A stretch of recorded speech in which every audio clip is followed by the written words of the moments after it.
میں ضرور آؤں گی، تمہارے اشکوں کو میں ساتھ لے کے جاؤں گی، فرش عذاب میں وبعد عن لحظات العيون وعلم بما كان قبل أن يكون، ثم صلاة وسلام وتحية والإكرام على رسول الثقلين رحمة للمشرقين والمغربين، جد الحسن والحسين سيدنا ومولانا أبي القاسم محمد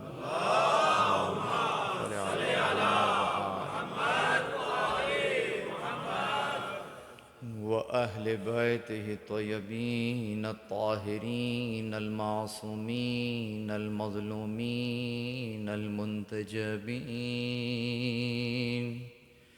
الذين أذهب الله عنهم الرجس وطهرهم تطهيرا.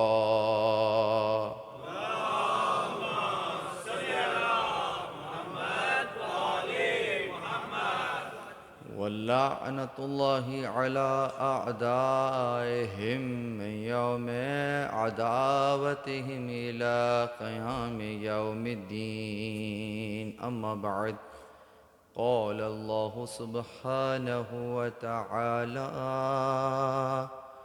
في محكم كتابه المجيد وفرقانه الحميد. بسم الله الرحمن الرحيم.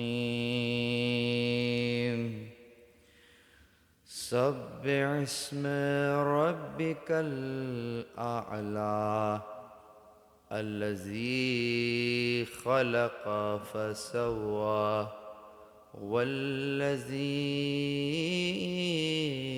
قدر فهدى. درود بر محمد و آل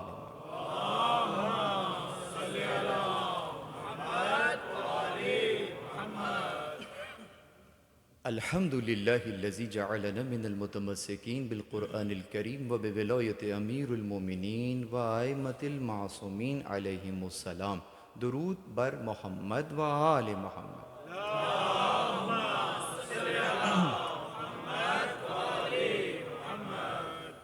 تمام تر تعریفیں خدائے وحدہ لا شریک کے لیے. درود اور سلام محمد اور اہل بیت محمد علیہ الصلاۃ والسلام کی ذوات مقدسہ پر.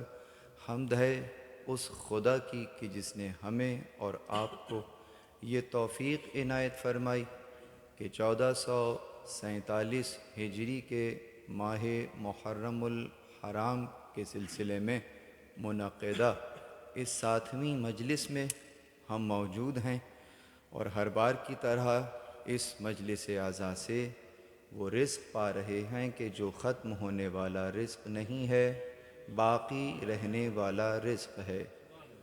وہ رزق جس پر نہ فقط یہ کہ آپ کے اور ہمارے کمال بلکہ بقا کا انحصار بھی ہے.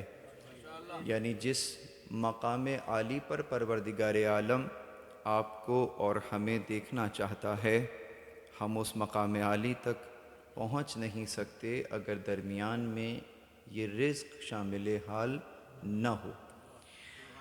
لیکن جسے ہم رزق کہہ رہے ہیں اس کی طرف تھوڑا سا تذکر دیتا چلوں، اگرچہ گزشتہ سال بھی بیان کیا تھا کہ جسے ہم رزق کہتے ہیں تو فوراً سے جو ذہن میں تصویر آتی ہے وہ یہی دانہ اور پانی آتا ہے، یہی روٹی اور یہی چاول آ جاتا ہے، گویا یہ دسترخوان آ جاتا ہے جو ہمارے سامنے بچھا ہوا ہے. یہ رزق کے مصادیق میں سے تو ہے لیکن اصلاً رزق تو نہیں ہے. مصادیق یعنی مصداق ہے کہ اس پر اس کا اطلاق ہوتا ہے، لیکن کیا اصلاً وہی رزق ہے؟ تو جواب ہوگا نہ، اس لیے کہ رزق کہتے کسے ہیں؟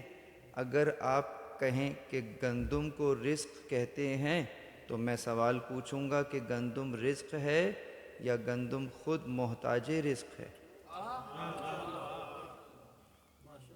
گندم تو خود محتاج رزق ہے۔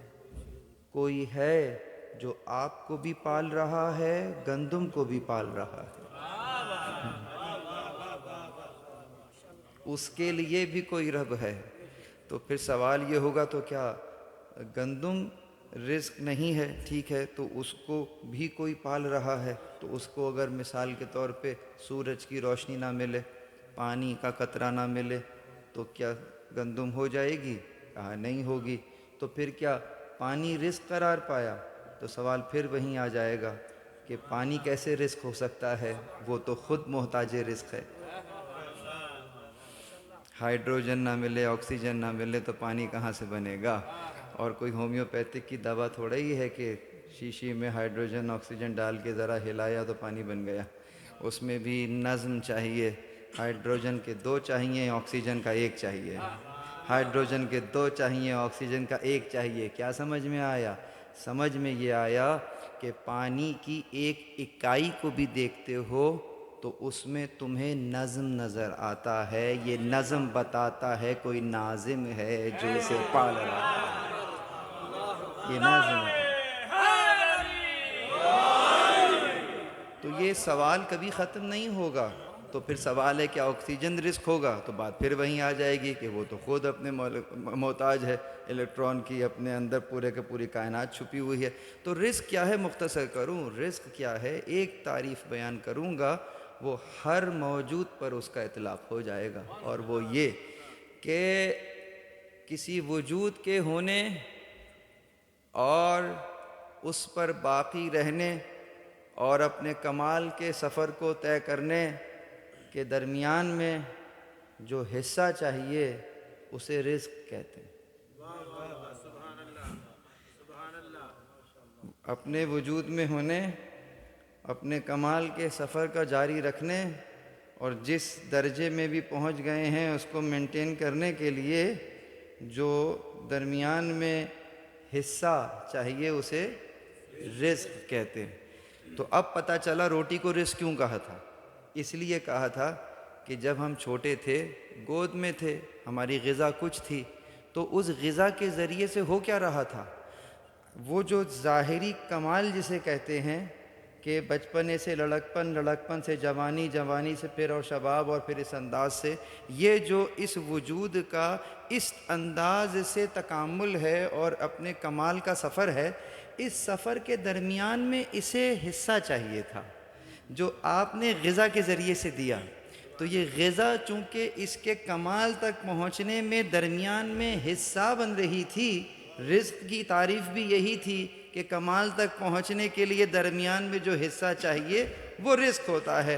لیکن سوال یہ پیدا ہوتا ہے کہ جس کو ہم نے ابھی رزق کا اطلاق تو ہم نے کر دیا، مصادیق میں سے قرار دے دیا، لیکن یہ تو بتائیے کہ آپ جو اس جہان میں آئے تھے یہ تو طے ہے نا کہ یہاں کے نہیں ہیں، کہیں سے آئے ہیں، وہیں لوٹ کر جانا ہے۔ تو آئے کہیں سے ہیں، وہیں لوٹ کر جانا ہے، تو اس کا مطلب یہ ہوا تو کسی کام سے آئے ہیں نا، کچھ کرنے کے لیے آئے ہیں نا۔ وہ کام کیا ہے؟ وہ وہی آپ کا اصلاً باطنی کمال ہے جو آپ لینے آئے ہیں۔ وگرنہ اگر اس کو کمال کہہ دیا تو کل میں نے کہا تھا میاں کمال کر رہے ہو کہ اس کو کمال کہہ رہے ہو، یہ کمال تو جانور بھی رکھتے ہیں، یہ کمال تو درخت بھی رکھتے ہیں، تمہارا کمال تو وہ باطنی کمال ہے۔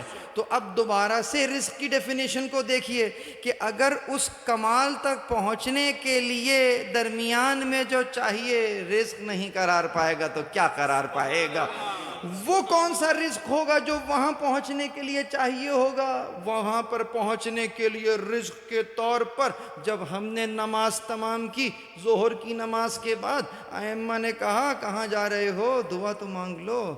کیا مانگو؟ کہا رزق کی دعا مانگ لو۔ کہا کاؤنٹر کلوز کر کے آیا ہوں، وہیں سے تو آ رہا تھا رزق۔ کہا نہیں، یہی سمجھانے کے لیے دے رہے ہیں، کاؤنٹر کو تھوڑا بند رہنے دو، ذرا دعا کرو، اللہم ارزقنا، اے پروردگار مجھے رزق دے دے۔ کس چیز کا؟ کہا ایمانا صادقا ولسانا ذاکرا وقلبا خاشعا وعلما نافعا وعملا متقبلا وتوبة نصوح۔ یہ کیا مانگا؟ یہ رزق مانگا پروردگار سے، مجھے کامل سچے ایمان کا رزق دے دے۔ گویا جس کمال تک پروردگار دیکھنا چاہتا ہے تم پہنچ نہیں سکتے اگر درمیان میں کامل ایمان نہ ہو، تم پہنچ نہیں سکتے۔ لساناً ذاکراً، ذکر کرنے والی زبان کا رزق اگر درمیان میں نہیں تم پہنچ نہیں سکتے، حصہ ہی نہیں۔ گاڑی کھڑی ہوئی ہے، پیٹرول نہیں ہے اس کے اندر، تو اس کے لیے حصہ چاہیے۔ کون سا حصہ؟ کہا لساناً ذاکراً، ذکر کرنے والی زبان کا رزق چاہیے۔ کیا ذکر کرے گی زبان؟ یہ جو بول رہے ہیں یہ ذکر ہے؟ بلندی درجات کا سفر شروع ہو چکا ہے۔ درود پڑھیے محمد وآل محمد۔ میں نے کمٹ کیا تھا، کیا ذکر کریں گے؟ ہاں ذکر، یہ ذکر نہیں ہو سکتا۔ ہاں لساناً ذاکراً، زندہ باد، بے شمار، ماشاءاللہ ماشاءاللہ ماشاءاللہ، محمد وآل محمد، محمد ذکر بیان کرنے سے پہلے ایک ذکر اور کرنا چاہوں گا کہ میں دیکھ رہا ہوں جگہ بھر چکی ہے، تھوڑا سا اور آگے آ جائیے، وہاں یہاں جگہ ہے کافی۔ درود پڑھے محمد وآل محمد پر۔ کوئی مسئلہ نہیں، سوال نہیں پوچھوں، سوال نہیں پوچھوں، آگے آگے تشریف لے آئیے۔ درود پڑھیے محمد وآل محمد۔ میں نے کہا سوال نہیں پوچھ، ڈر۔ تو ذکر کون سا ہے جسے کہتے ہیں لساناً ذاکراً، ذکر کرنے والی زبان، ذاکر زبان چاہیے ہمیں۔ ذاکر زبان کون سی ہوتی ہے؟ ذکر کے دو معنی ہیں، ایک ذکر تو وہی ہوگا کہ جس طریقے سے آپ کو زبان سے ادا کر رہے ہیں، جیسے سبحان اللہ والحمد للہ ولا الہ الا اللہ واللہ اکبر، یقیناً ذکر ہے، افضل ذکر ہے، بیان بھی ہوا ایک روایت میں۔ لیکن ذکر سے ایک مراد اور بھی ہے، اور اس ذکر کو کہتے ہیں یاد۔ یاد، جیسے کہتے ہیں لا تنسى ذکر اللہ، اللہ کے ذکر کو بھلا نہ دینا، یعنی اللہ کی یاد کو بھلا نہ دینا، اس کو ذکر کہتے ہیں۔ یعنی کہ کیا؟ یعنی یہی، یہ جو نماز میں کر رہے تھے ذکر، آپ نے رکوع کیا، اٹھے تو کچھ کہتے ہوئے اٹھے، یہ ذکر کیا آپ نے، سمع اللہ لمن حمد، یہ جو ذکر کیا ہے نا، اس کو سمجھ لینا کیا کہا ہے، کہ یقیناً وہ سن رہا ہے جس کے لیے حمد کر رہا ہوں۔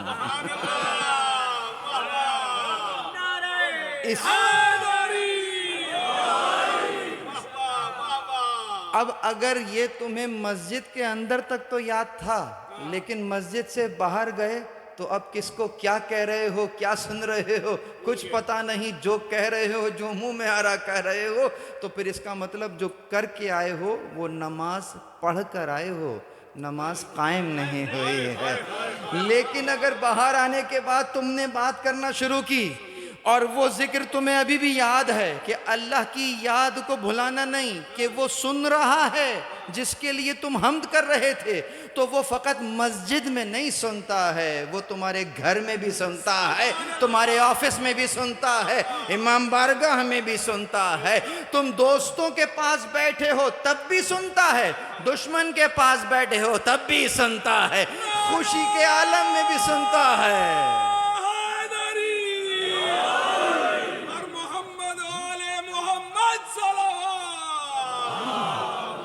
سمجھ میں آئی بات؟ سنتا ہے۔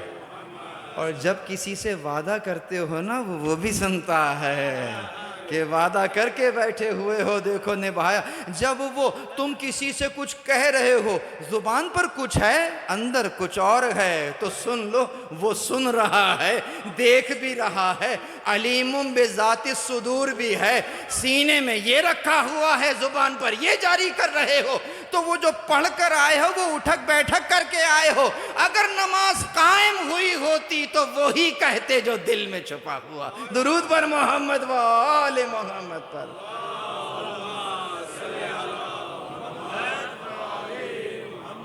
اس کا مطلب یہ ہوا کہ جو نماز اس انداز سے پڑھی جا رہی ہوگی تو اصلاً اس کا ثمرہ معاشرے میں نظر آ رہا ہوگا, معاشرے میں اس کا اثر نظر آ رہا ہوگا. تو جہاں پر مستحکم معاشرہ نظر آنا شروع ہو جائے گویا نماز اثر کر رہی ہے. اسی لیے جب اس منزل کے کمال پر کوئی پہنچتا ہے تو ہم اس کو یہ نہیں کہتے میں گواہی دے رہا ہوں کہ آپ نے نماز پڑھی ہے.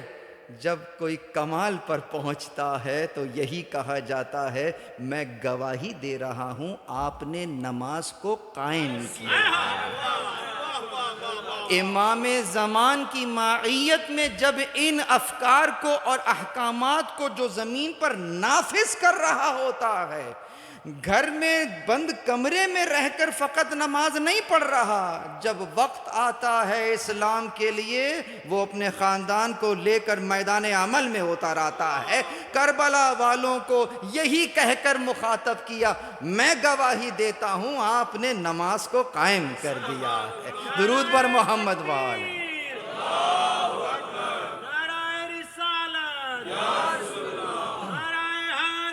ایسے ہی ہے نا.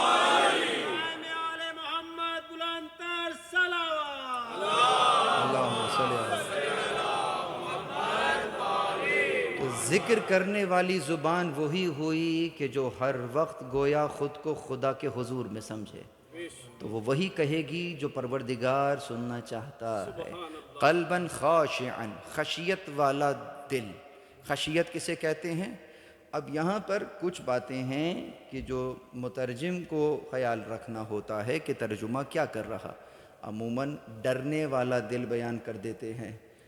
تقویٰ کا معنی بھی ڈر کیا جاتا ہے, اللہ سے ڈرو, یہی کہتے ہیں, بچپن سے سنا تھا اتقوا اللہ, اللہ سے ڈرو. یہ ڈرنا منفی پہلو رکھتا ہے. یاد رکھیے کہ جب بارگاہ عزدی میں کوئی ترجمہ کیا جاتا ہے تو کوئی ایسا لفظ نہیں ادا ہونا چاہیے جو کوئی منفی پہلو رکھتا ہو. تو چونکہ ڈر کے اندر منفی پہلو ہے, ہم بچے کو بچپن سے ڈرنا نہیں سکھا رہے ہیں, ہم اس کو شجاع بنا رہے ہیں. تو ڈر کا ہم سے کیا تعلق ہے؟ تو پھر کیا ترجمہ کریں گے؟ کہا اللہ سے نہ ڈرو. اللہ کوئی ڈرنے کی شے تھوڑی ہے, اسکیری تھوڑی ہے کہ اس سے ڈرا جائے. تو ڈر کس سے رہے ہو ذرا سمجھو. بارگاہ آ رہے تھے, بارش ہو رہی تھی باہر, جب آ رہے تھے تو ویسے تو ماشاءاللہ کافی صفائی ہے, کراچی میں ہوتا تو یہ مثال سب کو سمجھ میں آ جاتی. لیکن مثلاً اگر راستے میں کہیں کوئی کیچڑ پڑا ہوا ہے, کوئی غلاظت پڑی ہوئی ہے, اور سامنے سے آج کل ماشاءاللہ یہاں میں دیکھ رہا ہوں ڈرائیونگ کیسی ہے, تو بڑی تیزی میں کوئی گاڑی آ رہی ہے, تو آپ اپنے کپڑوں کو ذرا ایک طرف کریں گے. یہ کیا کیا آپ نے؟ آپ کو خشیت ہے تو ڈرے ہیں. آپ کس سے ڈرے ہیں؟ امام بارگاہ سے ڈرے ہیں. جا کہاں رہے تھے؟ تو پھر ڈرے کس سے تھے؟ امام بارگاہ سے نہیں ڈرے تھے. ڈرے اس وجہ سے تھے کہ جہاں جا رہا ہوں وہ پاک جگہ ہے, میں نجس ہو کے نہ پہنچ جاؤں.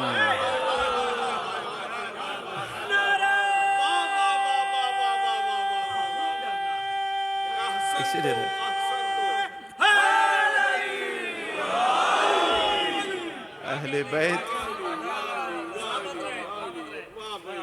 اہل بیت کی معیت پاک و پاکیزہ ہے. اہل بیت جہاں موجود ہیں وہ طہارت کی جگہ ہے. میں نجس ہو کے نہ پہنچ جاؤں اس بات کا مجھے خوف ہے. اہل بیت کا ڈر نہیں ہے, اہل بیت کے پاس نجس حالت میں پہنچنے کا ڈر ہے. گویا اپنی کیفیت سے ڈر رہا ہوں کہیں مجھے ان کے آگے شرمندہ نہ کر دے.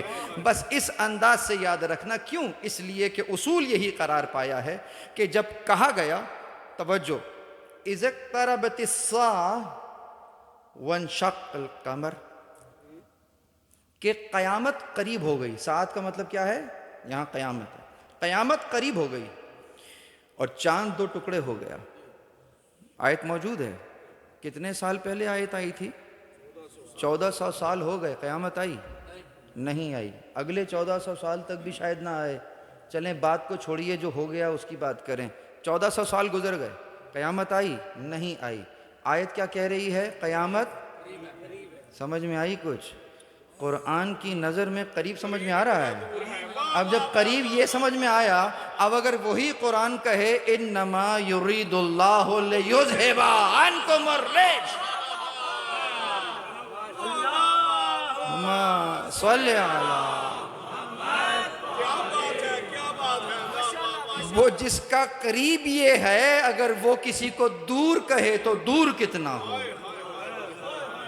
تو رجس آل محمد سے دور ہے، خدا نہ خواستہ ہم اگر رجس لے کر پہنچ گئے تو پھر اس کا مطلب وہی ہوگا کہ گھٹنے سے گھٹنا ملا کر تو بیٹھے ہوئے ہوں گے لیکن ساتھ نہیں ہوں گے۔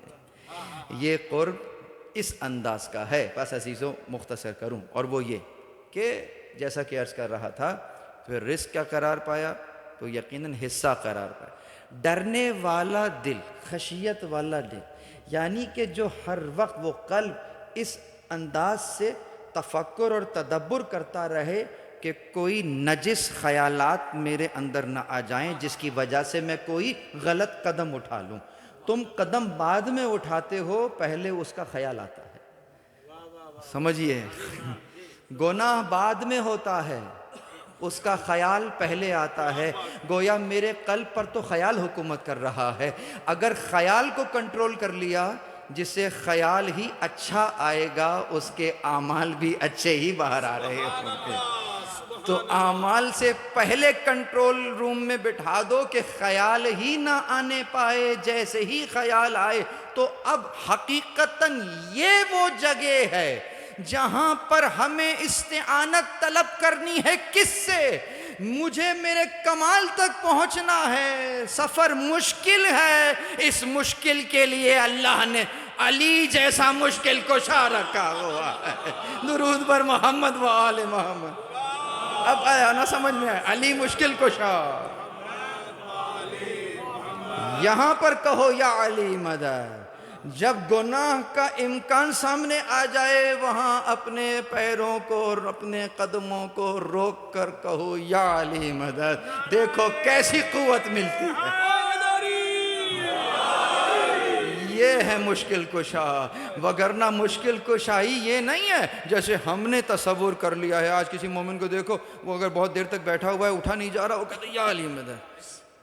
ٹریفک میں پھنس گیا ہوں، یا علی مدد۔ مولا آئیں گے اور ٹریفک میں سے کلیئر کرا کے چلے جائیں گے۔ مجھ سے کھایا زیادہ ہوا ہے تو اٹھا نہیں جا رہا، تو مولا ہاتھ پکڑ کے اٹھائیں گے اور پھر چلے جائیں گے۔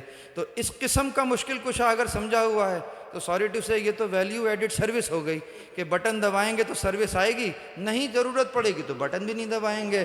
مولا علی ایسے ولی نہیں ہیں کہ کوئی ویلیو ایڈڈ سروس ہے، جب چاہو تو آ جائیں گے، نہیں چاہو نہ۔ 24/7 اگر اللہ کی ولایت میں ہو تو جس کا اللہ مولا ہے اسی کا نبی مولا ہے، اسی کا علی بھی مولا ہے۔ درود پر محمد و آل محمد پر۔ ایک لمحے کے لیے بھی نہیں آگا، ایک یقیناً انشاءاللہ مجھے پوری امید ہے کہ ہمارا سفر کمال کا ان محرم کے مہینے میں جاری ہے۔ کیوں؟ ہم بیٹھے کربلا میں ہیں، اور کربلا ہی تو وہ جگہ ہے جو کمال تک لے جاتی ہے۔ اسی لیے اسی کربلا، اسی حسین، اسی قتل حسین کے اندر خاص کیا چیز پوشیدہ ہے، روایت آپ نے سن رکھی ہے، دہراتا ہوں۔ ان لقتل الحسین حرارت فی القلوب المؤمنین لن تبردوا ابدا۔ اللہ نے کیا رکھا ہے؟ کہتے ہیں کہ اس قتل حسین کے اندر مومنین کے دلوں کے لیے اللہ نے حرارت کو رکھا ہے۔ وہ حرارت کبھی ٹھنڈی نہیں ہوگی، متحرک رہے گی۔ جانتے ہیں نا، یقیناً جب کسی شے میں حرارت ہوتی ہے، اصلاً زندگی کی علامت ہے۔ یاد ہے مولا سے پوچھا تھا زندگی کیا پسند ہے، گرمیاں پسند ہیں یا سردیاں پسند ہیں؟ کہا حرارت تو زندگی ہے۔ تو یقیناً اگر حرارت ہے یہ زندگی کی علامت ہے۔ گویا مومنین کے اندر زندگی کی علامت کے طور پر رکھا ہوا ہے غم حسین۔ جس کے دل میں غم حسین ہے اصلاً زندہ ہے، جس کے دل میں غم حسین نہیں ہے وہی اصل مردہ ہے۔ یہ زندگی کی علامت ہے۔ اسی لیے اگلا جملہ ایک اور روایت میں آیا، کہا من اراد اللہ بہ الخیر، بہت بڑا جملہ ہے یہ، جس کے لیے اللہ ارادہ کرے خیر کا، من اراد اللہ بہ الخیر قذف فی قلبہ حب الحسین وحب الزیارہ، جس کے لیے اللہ ارادہ کرتا ہے، من ارادہ، شاء لفظ نہیں ہے، چاہنا نہیں ہے، ارادہ ہے، سمجھو یہ بھی لطف ہے۔ اس نے ارادہ کیا، اس نے اگر اس انداز سے چاہا، ارادہ کیا کسی کو خیر دینے کے لیے۔ خیر کیا ہوتا ہے جانتے ہیں؟ ہاں دیکھیے سب بلندی درجات ہے۔ بہرحال اللہ جب خیر دینے کا ارادہ کرتا ہے تو اس کے قلب میں حسین اور ان کی زیارت کی محبت ڈال دیتا ہے۔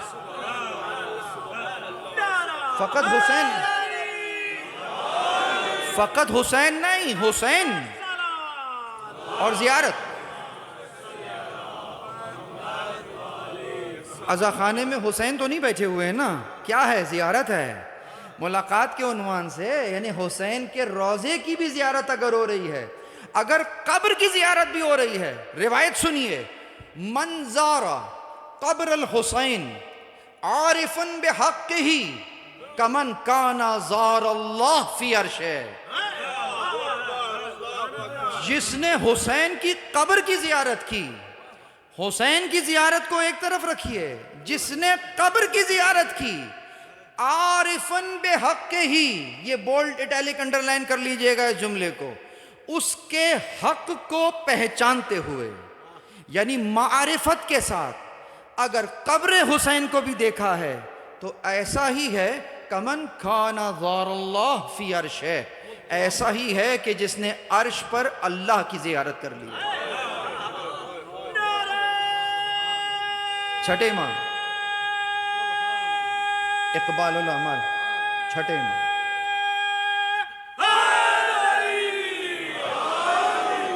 یعنی معرفت زندہ باد،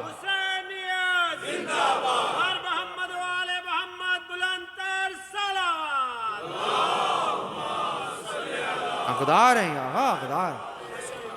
تو کچھ تو ہے قیام کربلا میں جو آپ کو عرش تک پہنچا رہا۔ اسی لیے میں ایک جملہ کہا کرتا تھا، اس بار اب تک نہیں کہا لیکن یہاں پہنچا ہوں تو کہہ رہا ہوں کہ جس فرش پر بیٹھے ہوئے ہو، اگرچہ بیٹھے فرش پر ہو لیکن اگر باطنی آنکھ کھل جائے اور پھر نظر کرو تو پہچاننا مشکل ہوگا کہ فرش پر بیٹھے ہو کہ عرش پر بیٹھے ہوئے ہو۔ یہ فرش اعظم فرش نہیں ہے، عرش ہے۔ کیوں؟ سارے قدسی تو یہیں ملتے ہیں، سارے قدسی۔ شہاب زہری کی یاد ہے نا وہ روایت، ابن شہاب زہری چوتھے امام کے پاس آئے، نہیں سنی روایت؟ شادی کی دعوت دی تھی گھر میں کہ میرے گھر میں شادی ہے، یہ کربلا کے بعد گئے ہیں علی ابن الحسین علیہ السلام کے پاس کہ میرے گھر تشریف لے چلیں، شادی کی تقریب ہے۔ آپ نے منع فرما دیا، ہم شادی میں شرکت نہیں کرتے۔ کیا وجہ رہی ہوگی؟ اٹھ کر جانے لگے، رک گئے۔ ابن شہاب زہری تابعین میں سے ہیں، واپس لوٹے، کہنے لگے کہ مجلس عزا رکھنا چاہتا ہوں، آپ کے بابا کے مصائب رکھنا چاہتا ہوں گھر میں، تشریف لائیے گا۔ ہاں ہاں ہم ضرور آئیں گے۔ یہ تھا ابن شہاب زہری، ہم آئیں گے۔ اس نے مجلس کا اہتمام کیا، اسی لیے ہمارے ہاں یہ رسم رائج ہو گئی ہے کہ شادی کی تقریب شروع مجلس سے ہوتی ہے۔ ابن شہاب زہری نے اپنے گھر میں فرش بچھایا، مولا کو بلایا، تمام لوگ آئے، مرثیہ خاں کو ممبر پر بٹھایا اور انہوں نے مرثیہ کہنا شروع کیا۔ اس زمانے میں مجلس ایسے ہی ہوتی تھی۔ اشعار کہنے شروع کیے۔ جب مصائب کے اشعار پڑھنے شروع کیے تو گریہ ہونے لگا۔ امام نے گریہ شروع کر دیا، امام نے گریہ شروع کیا، ایسا لگا در و دیوار بھی ساتھ میں گریہ کر رہے ہیں، بڑی رقت۔ اور گریہ جب ختم ہوا، جب اشعار اس کے ختم ہوئے تو ابن شہاب زہری نے نظروں کو اٹھایا آنسو پوچھتے ہوئے، تو دیکھا کہ جہاں امام کو بٹھایا تھا نا ممبر کے بالکل سامنے، جب دیکھ رہا ہے تو امام وہاں نہیں بیٹھے ہوئے۔ ابن شہاب زہری پریشان ہو گیا، جہاں دیکھا امام نظر نہیں آ رہے، تو کہاں نظر آئے؟ وہ جو دروازے پہ جوتیاں رکھی ہوئی تھیں، امام وہاں پر بیٹھے ہوئے تھے۔ اللہ اکبر، اس نے ہاتھ جوڑ لیے، کہا مولا مجھ سے کوئی غلطی ہو گئی، خطا ہو گئی، میں نے کہاں بٹھایا تھا، آپ کہاں آ کر بیٹھ گئے؟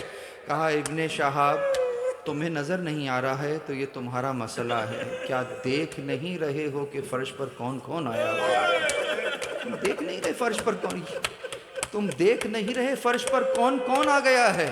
ہماری جدہ فاطمہ زہرا فرش پر آئی ہیں، وہ حسین پر گریہ کر رہی ہیں۔ آپ کے میرے غیور امام اس انداز سے، یہ فرش ازا کی اہمیت، اسی لیے کہتے ہیں عزیزوں باوضو ہو کر آیا کریں، آپ کو نہیں پتا کہ آپ کے برابر میں کون بیٹھ گیا ہے۔ اللہ اکبر۔ تو بس عزیزوں اس اعتبار سے جب ہم کہتے ہیں ڈرنے والا دل یعنی خشیت والا دل، وہ یہ ڈرنے والا دل ہے، جا تو رہا ہوں کربلا، جا تو رہا ہوں مجلس حسن، کہیں کوئی ایسی بات نہ ہو جائے کہ جو انہیں ناگوار ہو جائے، اور میں یہ نجاست لے کر جا رہا ہوں۔ پس عزیزوں تو قتل حسین میں ایسا کیا ہے کہ جو کہ مومن کے دل میں اس آگ کو، اس گرمی کو کبھی ٹھنڈا نہیں ہونے دیتا؟ توجہ، وہ یہی ہے کہ حسین نے وہ کام کیا کہ جہاں پروردگار عالم انسانیت کو دیکھنا چاہتا ہے نا، اس انسانیت کو معراج کر دی قیام امام حسین نے۔ زندگی اس اعتبار سے اپنے تمام خانوادے کو کٹوا دیا، کیوں؟ تاکہ وہ جو اقدار انسانیت ہیں وہ تا قیام قیامت محفوظ ہو جائیں، اور یہ دو نظریات کے طور پر چیز واضح ہو جائے کہ حسینیت کیا ہوتی ہے، یزیدیت کیا ہوتی ہے۔ انہوں نے اس مسئلے کو کیلنڈر سے نکال کر آگے زمانوں پہ محیط کر دیا کہ آنے والے زمانے اس بات کا تعین کر لیں گے کہ ان کے لیے حسینی راہ کون سی ہے اور خدا نخواستہ یزیدی راہ کون سی ہے۔ پہچاننا بڑا آسان ہے، وہ یہی ہے کہ دیکھو کہ تم ظالم کا ساتھ دے رہے ہو یا مظلوم کا ساتھ دے رہے ہو۔ میرے مولا نے وصیت فرمائی تھی کہ کونا للظالم قسما وللمظلوم عونا، کہ تم ہمیشہ ظالم کے مخالف رہنا، مظلوم کے حامی رہنا۔ ظالم کی مخالفت کرنا چاہے وہ تمہارا بھائی کیوں نہ ہو، اور مظلوم کے حامی رہنا چاہے وہ تمہارے باپ کا قاتل ہی کیوں نہ ہو۔ مظلوم مظلوم ہے، اس وقت اس کا ساتھ دینا ہوگا۔ پس عزیزوں تو وہ جو ربط بیان کر رہا تھا وہ یہی ہے کہ حسین علیہ السلام نے اس نظام الہی کو بچانے کے لیے خروج کیا، قیام کیا، کہ جس کے تحت، جس نظام کے تحت ہم نے کمال کی منزلوں کو پانا ہے۔ اسی لیے جب نکل رہے تھے تو محمد حنفیہ نے روکا، پوچھا کہ ادھر جا رہے ہیں، کیا ہے؟ تو کہا آتا، یعنی کہ رات کو تو میں نے آپ سے کہا تھا کہ نہ جائیے گا، مختصر کر کے بتا رہا ہوں۔ تو امام نے کہا جب تم چلے گئے تو آتانی رسول اللہ بعدما فارقتک، کہ جب تم چلے گئے تو میرے پاس خواب میں رسول اللہ آئے تھے، اور رسول اللہ نے کہا یا حسین اخرج ان اللہ شاء ان یراک قتیلا، کہ اے حسین نکلو، اللہ تمہیں اس راہ میں قتیل دیکھنا چاہتا ہے، مقتول دیکھنا چاہتا ہے۔ تو محمد حنفیہ نے سنتے ہی انا للہ و انا الیہ راجعون کہا، اور کہا تو یہ عورتوں اور بچوں کو کیوں لے کے جا رہے ہیں؟ تو پھر جواب دیا قد قال لی ان اللہ قد شاء ان یراہن السبایا، کہ اللہ ان کو اسیر دیکھنا چاہتا ہے، یعنی قتل حسین اور اسارت اہل بیت علیہم السلام کے ذریعے سے جو تحریک چل رہی ہے، آج دیکھ لیجئے وہ ابھی تک حرارت ٹھنڈی نہیں ہوئی ہے۔ یہ حرارت ہی تو ہے پوری دنیا میں۔ اس وقت جن زبانوں سے آپ آشنا نہیں ہیں نا، ان زبانوں میں بھی ذکر حسین علیہ السلام ہو رہا ہے۔ تم نے دبانا چاہا تھا ذکر حسین، لیکن آج پوری دنیا میں ذکر حسین ہو رہا۔ یہ معجزہ ہے، یہ پروردگار عالم کا ارادہ ہے کہ یقیناً کل تم نے ظلم کر لیا، کل تم نے قتل کر دیا، یہ بھی مشیت ہے۔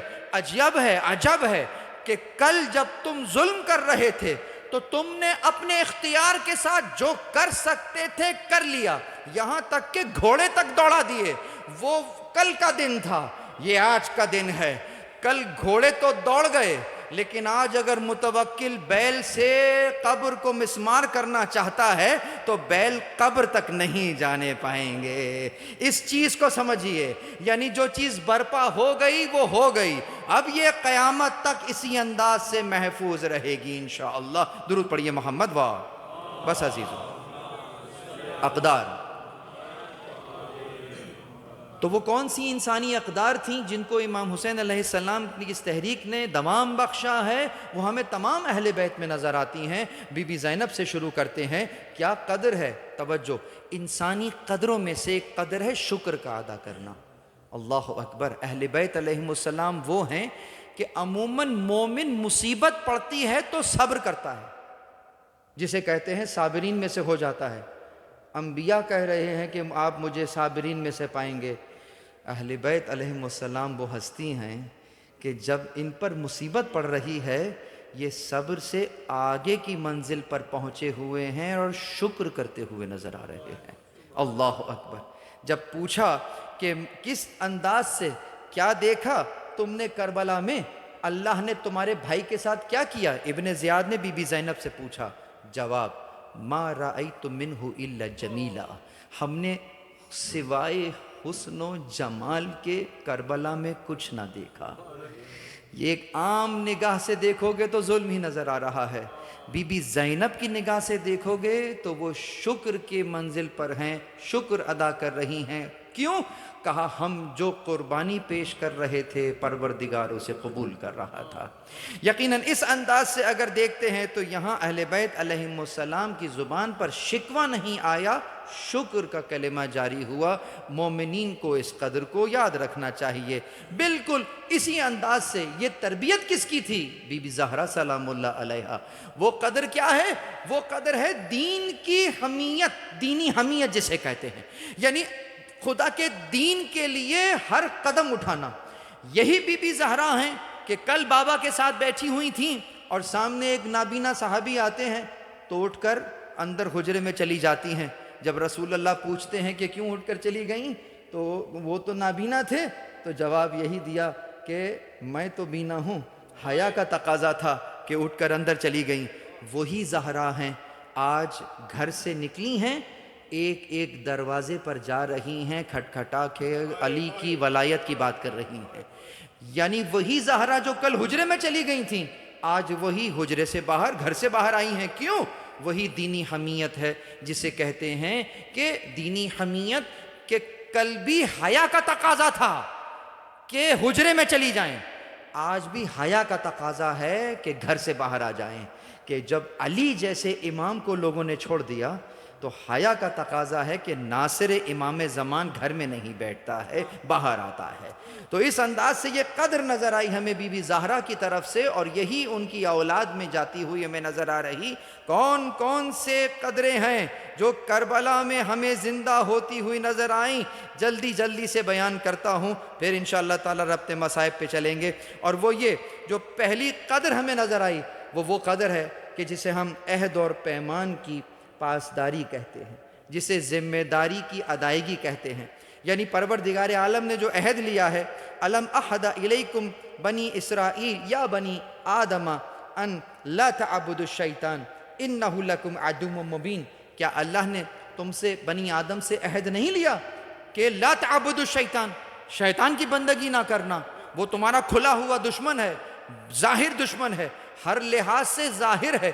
تو بس یہاں پر اگر غور کیجئے تو شیطان کی بندگی سے منع کیا جا رہا، یعنی کہ تمہیں 24/7 میرا بندہ بن کر رہنا ہے۔ پہلی مجلس ذہن میں آ گئی ہوگی۔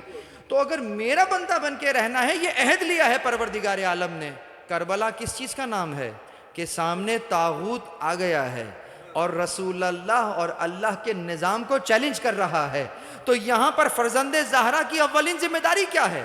اصلاً ہر مومن کی ذمہ داری ہے۔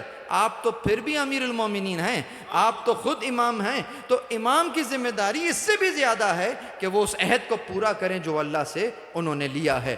بس اسی لیے گھر سے نکلے، اور یزید کی اس چہرے سے جو اب تک تھوڑی بہت اوپر سے تقدس کا کہیں نقاب چل بھی رہا تھا، وہ نوچ کر پھینک دیا کہ شارب الخمر ہے، قاتل النفس المحترمہ ہے، اور ہم کون ہیں؟ نحن اہل بیت النبوہ ومعدن الرسالہ ومختلف الملائکہ ومحبت الوحی والتنزیل۔ فقط ایک فقرے کی تشریح کروں گا، پورا جملہ سمجھ میں آ جائے گا۔ ہم معدن الرسالہ ہیں۔ معدن کسے کہتے ہیں؟ معدنیات کان کو کہتے ہیں۔ معدنیات مطلب ہیرا، معدن یعنی کان، ہیرا کان میں سے نکلتا ہے، معدنیات معدن میں سے نکلتی ہیں، یعنی جو شے نکل رہی ہے وہ معدنیات ہیں، جہاں سے نکل رہی ہے وہ معدن ہے۔ ہم کون ہیں؟ معدنیات نہیں ہیں۔ نحن اہل بیت النبوہ ومعدن الرسالہ، ہم رسالت کے معدن ہیں، یعنی معدن کان کو کہتے ہیں، یعنی ہم وہ ہیں جہاں سے رسالت نکلتی ہے۔ کیا معنی اس جملے کا؟ کوئی سنے کہے کہ غلو کر رہے ہیں، کیا کہاں پہنچا دیا؟ سمجھیے بات کو، سمجھیے۔ یعنی رسول اللہ کون ہیں؟ اللہ کے نبی ہیں۔ اللہ کے نبی کا قول جیسا کہ انہوں نے بیان کیا، یہ تمہیں کون بیان کرے گا؟ یہ دائیں بائیں سے پتہ نہیں چلے گا، معدن سے پتہ چلے گا۔ ہمارے دروازے پر آؤ گے تو ہم ویسے رسول اللہ تمہیں دیں گے جیسے اللہ نے دیا ہے۔ درود بر محمد و آل محمد۔ معدن، یہ ہے معدن۔ تکبیر، اللہ، نعرہ رسالت، نعرہ حیدری۔ تو اس قدر کو زندہ ہوتے ہوئے ہم نے کربلا میں دیکھ لیا۔ اسی طریقے سے ایک اور قدر کو دیکھا ہم نے کربلا میں زندہ ہوتے ہوئے، اور وہ دیکھا کہ ستم کو نہ کیا، نہ ہوتے ہوئے پسند کیا، نہ خود ظلم کیا، نہ ظلم ہوتے ہوئے کو پسند کیا۔ جس کو کہتے ہیں، مشکل بات ہے، تھوڑی سی صرف کی بحث آ جائے گی، کہ ایک ہوتا ہے مستضعف اور ایک ہوتا ہے مستضعف۔ توجہ، ایک اف ہے ایک اف ہے۔ مستضعف یعنی کہ جو کمزور کر دیا گیا ہے، لیکن مستضعف جو خود سے کمزور ہو گیا ہے۔ توجہ، مستضعف میں تو پھر بھی چلو بچت ہے کہ کسی نے آپ کو کیا ہے کمزور تو پھر خود طاقت پکڑو، لیکن اگر کوئی خود ہی اپنے آپ ہی کمزور ہو جائے تو اس چیز کو پسند نہیں کیا ہے۔ یقیناً جو ظلم ہو رہا ہے اس ظلم کے خلاف آواز اٹھانا ہے، اس ظلم کے خلاف نکلنا ہے۔ اگر یہ کر رہے ہو اور وہ ظلم کر رہا ہے، مستضعف ہو، لیکن اگر خاموش گھر میں بیٹھے ہوئے ہو تو مستضعف نہیں، مستضعف ہو، گویا تم اس کے ظلم پر راضی ہو۔ یہ راضی نہیں ہونا ہے، اسی لیے گھر سے نکل رہا ہوں۔ اللہ دیکھنا چاہتا ہے قتیل، اللہ دیکھنا چاہتا ہے اسیر، یعنی کہ یہ ظلم جب معاشرے میں ہو رہا ہے تو جو نبی کا نمائندہ ہے وہ گھر میں نہیں بیٹھ سکتا ہے، وہ گلا کٹانے کے لیے کربلا پہنچ جائے گا۔ اسے کہتے ہیں۔ پس عزیزوں، تو یہ قدر ہم نے دیکھا کربلا میں زندہ ہوتے ہوئے، اور چوتھی قدر ہمیں نظر آئی، وہ کیا ہے؟ عزت۔ وہ جسے ہم عزت کہتے ہیں، جسے ہم آنر کہتے ہیں۔ ہم کہتے ہیں ہماری بڑی بےزتی ہو گئی، وہاں پہ ہم کام کر رہے تھے اور وہاں پہ میں امام بارگاہ میں کچھ کر رہا تھا مثلا، اور کسی نے کچھ کہہ دیا تو میری بےزتی ہو گئی۔ نہیں، یا میں کہیں آفس میں تھا اور فلاں میں نے کچھ اچھا کام کیا تھا لیکن فلاں نے مجھے ایسی بات کہی اور میری بےزتی ہو گئی. ایک تو ہماری بےزتی بڑی جلدی ہو جاتی ہے، تو ایسا نہیں ہونا چاہیے. عزت اور ذلت کا معیار کیا ہے ہمارے نگاہوں میں؟ کربلا نے وہ زندہ کر دیا. جسے تم عزت کہہ رہے ہو اور جسے تم ذلت کہہ رہے ہو، کربلا نے یہ معیاری الٹ کر رکھ دیا. یعنی یزید کی آنکھوں میں آنکھیں ڈال کر کہہ رہی ہیں کہ تو یہ سمجھ رہا ہے کہ تو تخت پر ہے تو تجھے عزت ملی ہے، اور تو نے ہمیں جو یہ اسیر کیا ہے تو وہ ہمیں ذلیل کر دیا ہے. اے یزید، تو نے ہمیں ذلیل نہیں کیا، اپنی کھال پر تو نے ظلم کیا ہے. تو اگر اقتدار کی کرسی پر بیٹھا ہوا ہے تو آنکھیں کھول کر دیکھ، اقدار کی سند ہمارے پاس موجود ہے. اسی لیے شاعر نے کہا گھوڑے تو دوڑے لاشائے شبیر پر، مگر تاریخ نے یزید کو پامال کر دیا. یہ تاریخ نے یزید کو پامال کر دیا. اسی لیے بی بی زینب کے لیے کہا 2 ہاتھ آگے بڑھ گئی جو ذوالفقار سے. 2 ہاتھ آگے بڑھ گئی. میں یہی کہہ رہا تھا مومنین کو آگے آنے کے لیے، تم 2 ہاتھ آگے بڑھ گئی جو ذوالفقار سے. نسل یزید کاٹ دی چادر کی دھار سے. نسل یزید کاٹ دی چادر کی دھار سے. آباد القمہ پہ ہے بستی شہید کی، خشکی میں غرق ہو گئی کشتی یزید. درود پڑھیے محمد و آل محمد پر. کشتی میں غرق ہو گیا، ذلیل ہو گیا، رسوا ہو گیا.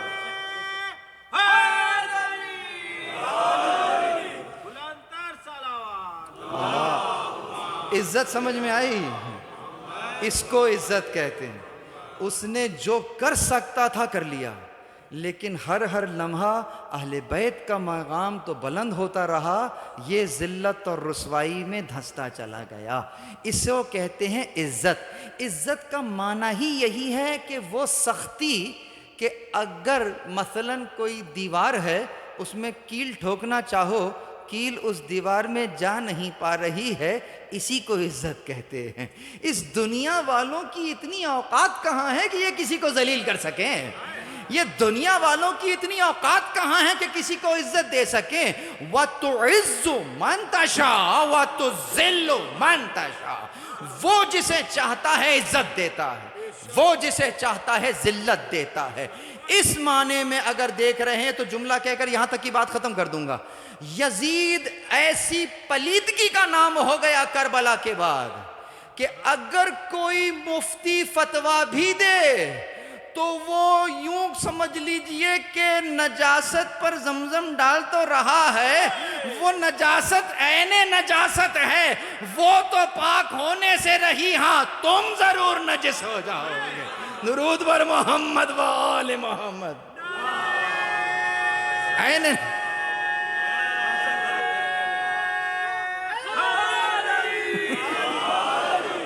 ظالم ڈرا ہے ظلم کی تشہیر سے صدا.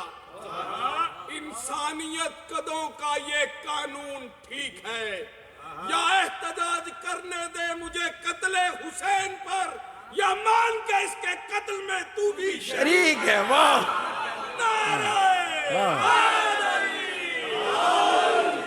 ماشاءاللہ ماشاءاللہ ماشاء. کچھ دیر فرض کیجئے یہ مجلسیں نہ ہوں، سارا جہاں حسین کا قاتل دکھائی دے. سارا جہاں. تو 5ویں قدر پنجتن کے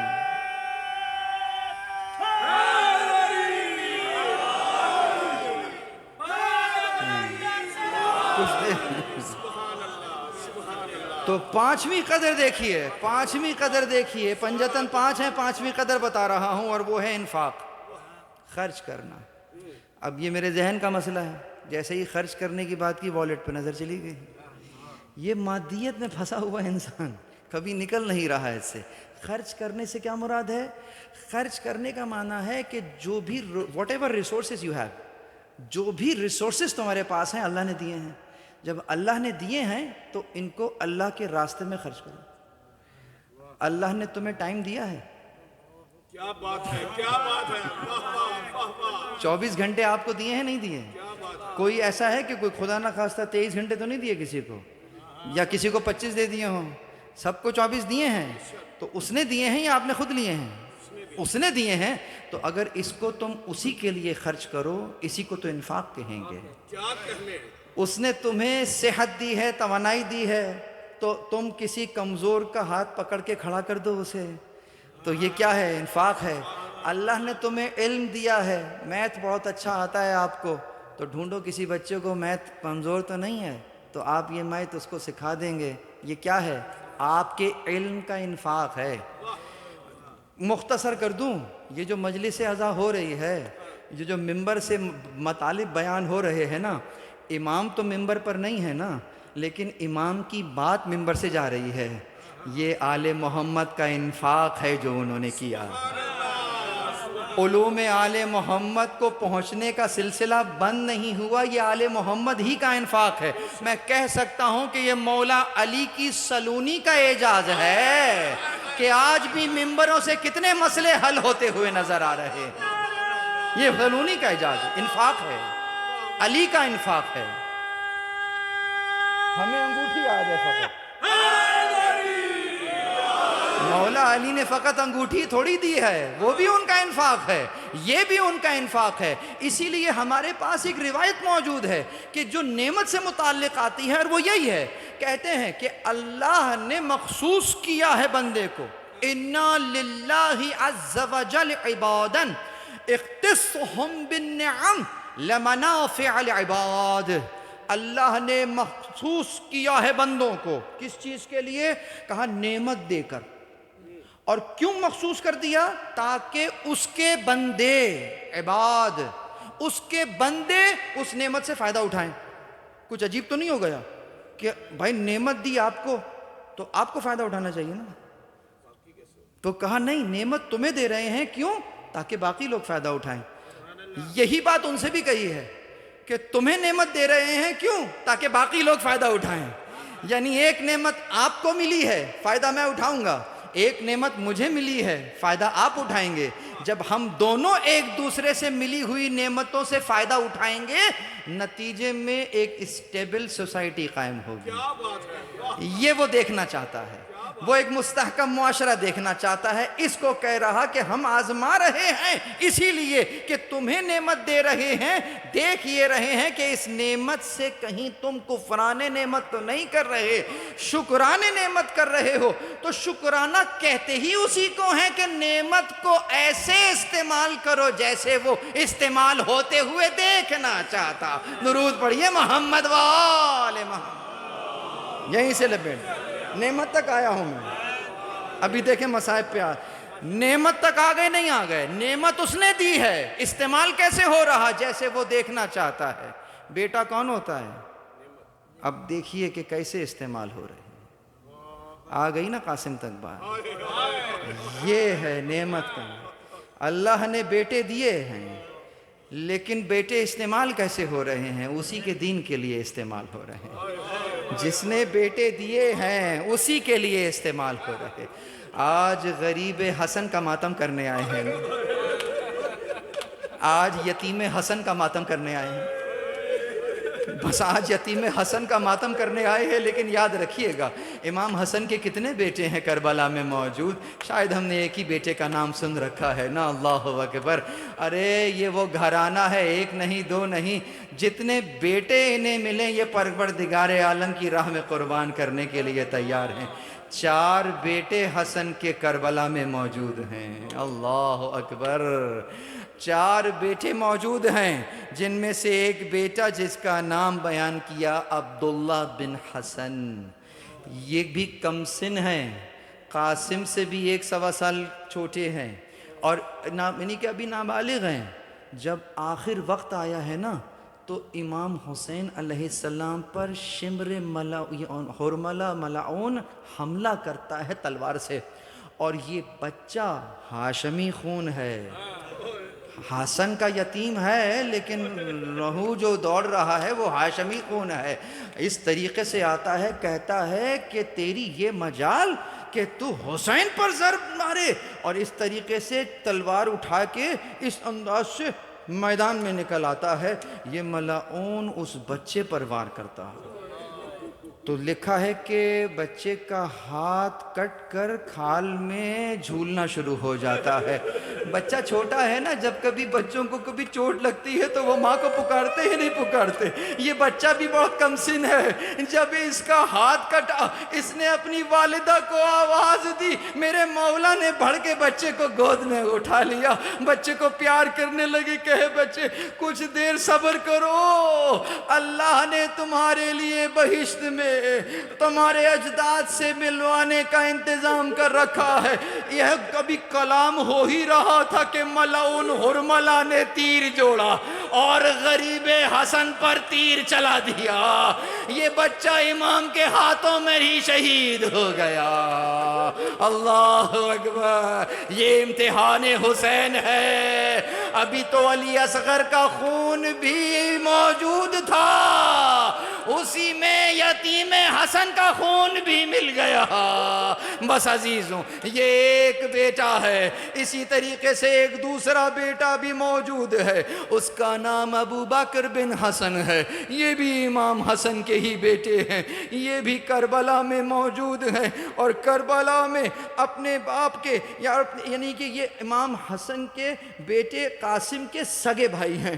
یہ بھی کربلا میں موجود ہیں، کربلا میں ہی شہید ہوئے. تیسرے بیٹے حسن مثنیٰ ہیں. یہ حسن مثنیٰ کون ہے؟ یہاں پر میں ذرا روکوں گا، اگرچہ منزل مصائب ہے لیکن ذرا سمجھیے کہ تاریخ میں ایک شائبہ بھی مل رہا ہے. وہ کہاں سے ہوا؟ وہ یہاں سے ہوا ہے. حسن مثنیٰ بیٹے ہیں امام حسن کے. کیا ہوا؟ ہوا یہ کہ لڑنے کے لیے میدان میں گئے ہیں، اتنے زخم کھا لیے ہیں کہ زخموں سے چور گر کر بے ہوش ہو گئے. ملاحین سمجھے کہ شہادت ہو چکی ہے، قتل ہو چکے ہیں. جب سر کاٹنے کے لیے انہیں سیدھا کیا گیا تو جس نے انہیں سیدھا کیا تھا اس کا نام تھا اسما بن خارجہ. اسما بن خارجہ ان کا رشتے کا ماموں تھا. دیکھا میرا ہی بھانجا ہے اور ابھی سانسیں چل رہی ہیں، تو اس نے سر نہیں کاٹا اور نظر بچا کر کوفہ لے گیا. وہاں پر علاج کرایا، یہ صحیح ہو گئے. انہی سے پھر نسل حسن آگے چلتی ہے. حسن مثنیٰ کی اولاد ہی میں عبداللہ محیط آتے ہیں. عبداللہ محیط کی اولاد میں نفس زکیہ آتے ہیں، اور نفس زکیہ کی اولاد میں وہی کراچی میں جو عبداللہ شاہ غازی ہیں وہ ان کی اولاد میں سے ہیں. یہ تھی حسن مثنیٰ کی شجرہ. ان کا ازدواج ہوا تھا فاطمہ کبریٰ سے، یعنی کہ امام حسین کی بیٹی سے ان کا ازدواج ہوا تھا. یہ ان کی زوجہ تھیں. ہوا یہ کہ جب سر یزید کے دربار میں پہنچے تو یزید نے پوچھا کہ ان سروں میں سے وہ سر کون سا ہے جو حسین کا داماد ہے اور حسن کا بیٹا ہے. تو وہاں حسن مثنیٰ کا سر موجود نہیں تھا، تو کسی نے قاسم کے سر کو ہی آگے کر دیا. تو وہاں سے یہ انداز اپنا لیا گیا کہ شاید یہی وہ رہے ہوں گے، لیکن حسن مثنیٰ ہیں وہ جو کہ داماد امام حسین ہیں، ان کی بیٹی، اور وہ زندہ ہیں. یعنی کہ امام حضرت قاسم کی بھابھی ہیں فاطمہ کبریٰ، ان کی زندگی میں جن سے خدا نخواستہ نسبت جوڑ دی جاتی. بس عزیزوں، تو یہ ہیں وہ 3 شہزادے جن کا میں نے تذکرہ کیا. لیکن جو مشہور تذکرہ آپ سننے کے لیے بھی آئے ہیں وہ ہے قاسم بن حسن. نام ہے قاسم. ارے نام ہی قاسم ہے، تقسیم تو ہونا ہی تھا نا. خدا معلوم قاسم کیوں رکھا، نام قاسم ہی رکھا ہے. گویا نظر میں کوئی منظر آ رہا. پس عزیزوں، جب میرے مولا حسن کو زہر دیا گیا تھا نا، جگر کے ٹکڑے کٹ کٹ کر دست میں آ رہے تھے. قاسم کی عمر 2.5 سال ہے، تقریباً 2.5 سال کا بچہ اپنے بابا کے جگر کے ٹکڑوں کو کٹ کٹ کر دیکھ رہا ہے، تشت میں آ رہے ہیں۔ بس عزیزوں، زینب کبریٰ نے بھی یہ منظر دیکھا، والدہ قاسم نے بھی یہ منظر دیکھا۔ بس آج یوں دیکھ لیجئے، آج اپنے والی کے جگر کے ٹکڑے کٹ کٹ کر دیکھ رہی ہے، کل حسن کے جگر کا ایک ٹکڑا کربلا میں پامال ہونے والا۔ بس عزیزوں، وقت گزر گیا، عاشور کا دن آ گیا، صبح سے شہادتیں شروع ہو چکی ہیں، انصار شہید ہو گئے، اصحاب شہید ہو گئے، بنی ہاشم جانا شروع ہو گئے۔ عزیزوں سمجھیے، کربلا کی ماں کو میرا سلام، کربلا کی ماں کے ارمان تو دیکھیے، ارے کسی کا جوان بیٹا ہو، اس کی ماں کا ارمان ہوگا کہ اس کی شادی ہو، اس کا صحرا دیکھیں۔ میرا سلام ہے کربلا کی ماں پر، ماں کا ارمان دیکھیے۔ ماں نے ذرا خیمے سے باہر کو دیکھا، کیا دیکھا؟ زمین پر قاسم گھٹنوں میں سر دے کر رو رہے ہیں۔ اللہ اکبر! جب قاسم کو گھٹنوں میں سر دے کر روتے ہوئے دیکھا، والدہ گرامی نے کیا پوچھا؟ اچھا آج کی کوئی ماں ہو تو بچے کو پوچھے گی بیٹا کیوں رو رہے ہو، لیکن کربلا کی ماں ہے، ایک سوال کیا، کہا ہے بیٹا تم ابھی تک زندہ ہو؟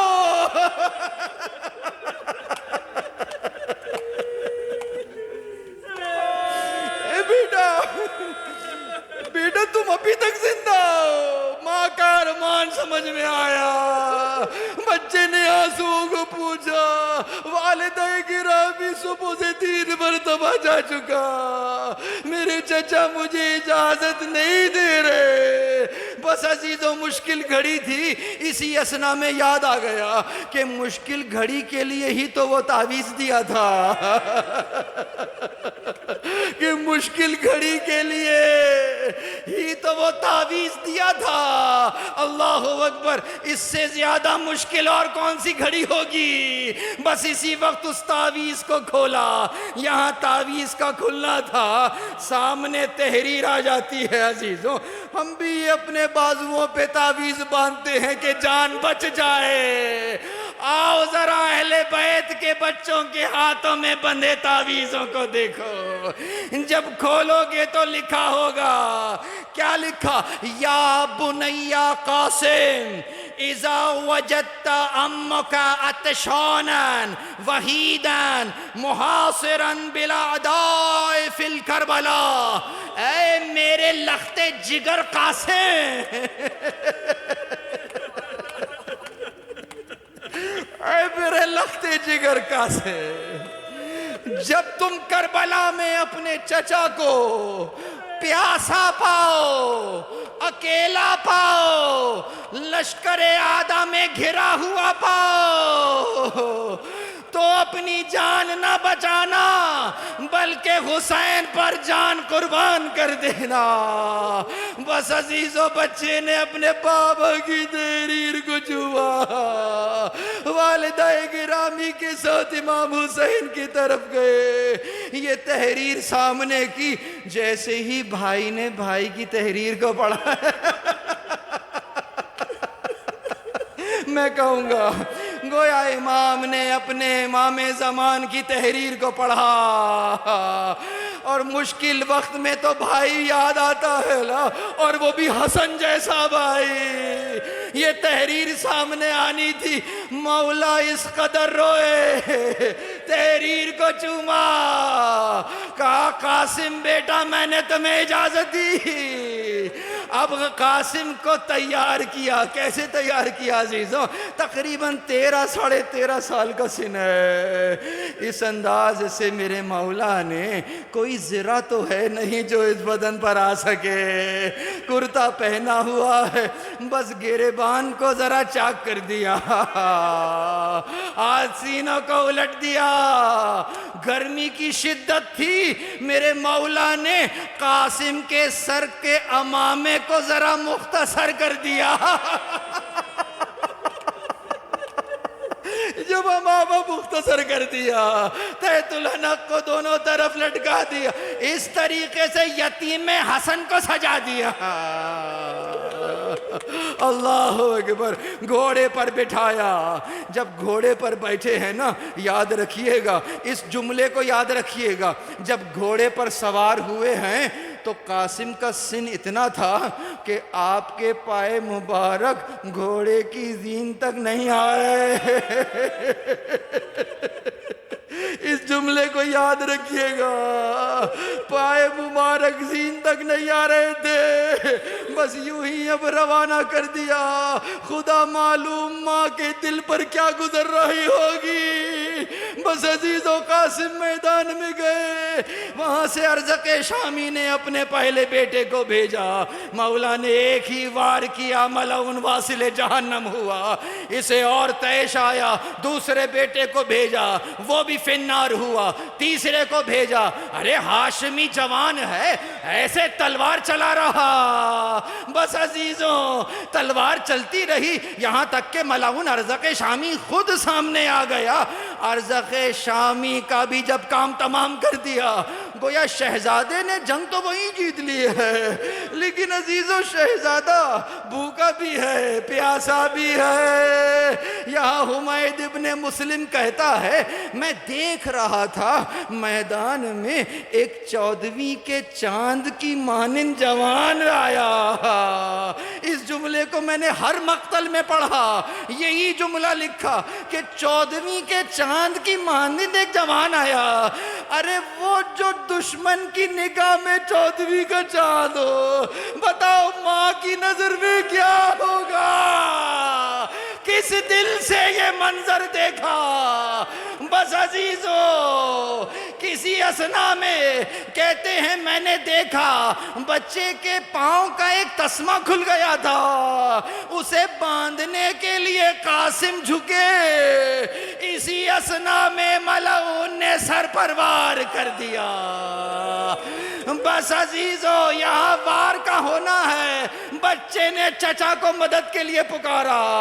اب جو مقتل میں جملہ ہے، امام اس طریقے سے مدد کے لیے گئے جیسے عقاب اپنے شکار کی طرف جاتا، لیکن اس کے باوجود اس انداز سے جب امام نے حملہ کیا، دائیں طرف کی فوجیں بائیں طرف، بائیں طرف کی فوجیں دائیں طرف ہوئی، اور یتیم حسن گھوڑوں کی ٹاپوں میں۔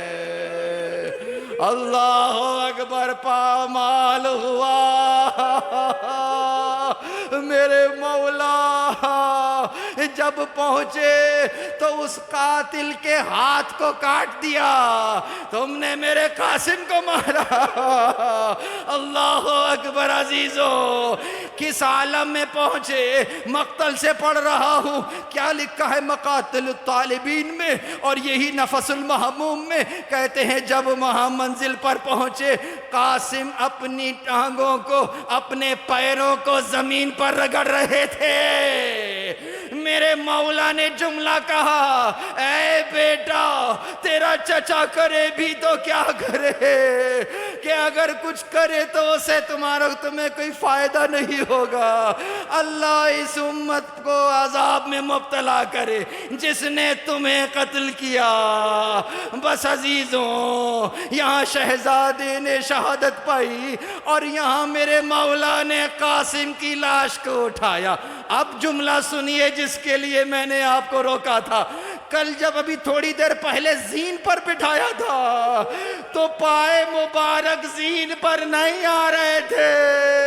اب جو مقتل میں لکھا کہ لاش قاسم کو اٹھایا، سینے سے سینہ ملایا اور اس طریقے سے لاش کو خیموں تک لانا چاہ رہے تھے کہ شہزادے کے پائے مبارک زمین پر خط دے رہے۔ یہ ہے حسن کی کمائی، یہ شہزادہ حسن کی کمائی ہے جو کربلا میں پامال ہو گئی۔ حمید ابن مسلم کہتا، میں دیکھ رہا تھا کہ یہ لاش کو کہاں لے جا رہے، خیمے میں اس جگہ لے گئے جہاں علی اکبر کی لاش رکھی ہے۔ ایک طرف علی اکبر کی لاش کو رکھا ہوا، دوسری طرف قاسم کی لاش کو رکھ دیا، درمیان میں بیٹھ کر حسین نے گریا، ایک ہاتھ قاسم کی لاش پر رکھا، ایک ہاتھ حسین نے علی اکبر کی لاش پر رکھا۔ بس عزیزو یہ منظر ارے ماں نے اپنی آنکھوں سے دیکھا، جو دشمن کی نگاہ میں 14ویں کا چاند ہو، ماں نے اسے پامال جسم دیکھا ہوگا۔ انا للہ و انا الیہ راجعون۔ ماتم حسین۔